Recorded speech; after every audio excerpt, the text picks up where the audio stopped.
আসসালামু আলাইকুম। আশা করি সবাই ভালো আছেন।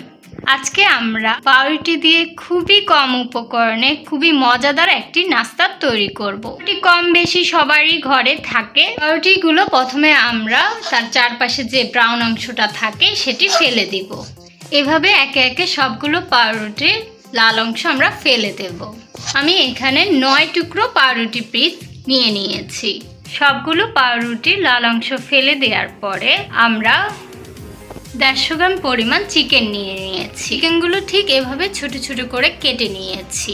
এই নাস্তাটা বানানোর জন্য আর লাগবে 3টি ছোট পেঁয়াজ, 2 টেবিল চামচ পরিমাণ রসুন বাটা, 1 টেবিল চামচ পরিমাণ আদা বাটা এবং 5-6টি কাঁচামরিচ কুচি, 2টি তেজপাতা, ছোট 2 টুকরা দারচিনি এবং 2টি লবঙ্গ, 2টি ছোট সাদা এলাচ। এবার একটা প্যানে 3 টেবিল চামচ পরিমাণ রান্নার তেল দিয়ে দেব। এর মধ্যে একে একে তেজপাতা, এলাচি, দারচিনি দিয়ে দেব। গরম মশলাগুলো ভাজার পরে আমরা পেঁয়াজ কুচি, রসুন বাটা, আদা বাটা দিয়ে দেব।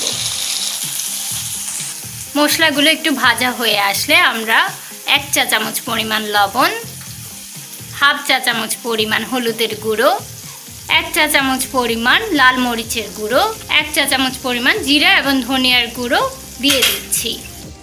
মশলাগুলো এই পর্যায়ে এরকম তেল উঠে আসলে আমরা মাংসগুলো দিয়ে দেব। কাঁচামরিচ কুচি করে রাখাগুলো আমরা এর মধ্যে দিয়ে দিচ্ছি।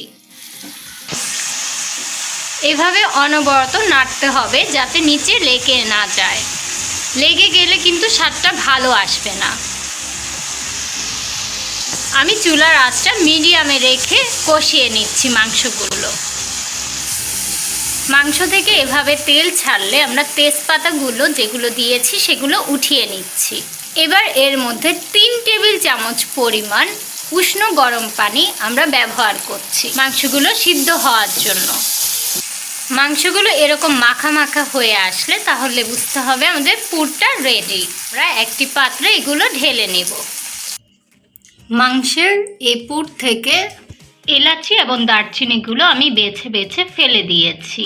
এবার যে পাউরুটিগুলো আগে আমরা কেটে রেখেছিলাম স্লাইসগুলোর মধ্যে এই মাংসের পুরটা ভরে নেব। মাংসের পুরটা ভরে নেওয়ার আগে আমরা পাউরুটি স্লাইসগুলো একটু পানিতে ভিজিয়ে নিচ্ছি।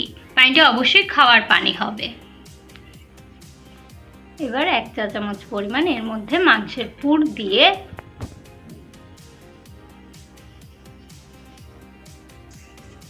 ঠিক এইভাবে শেপ করে নেব। সবগুলো এভাবে শেপ করে নেওয়ার পরে পাউরুটিগুলো আমরা এবার ভাজতে চলে যাব। এবার একটা পাত্রে পর্যাপ্ত পরিমাণ তেল দিয়ে তা গরম হয়ে আসার পরে আমরা পাউরুটিগুলো দিয়ে দেব।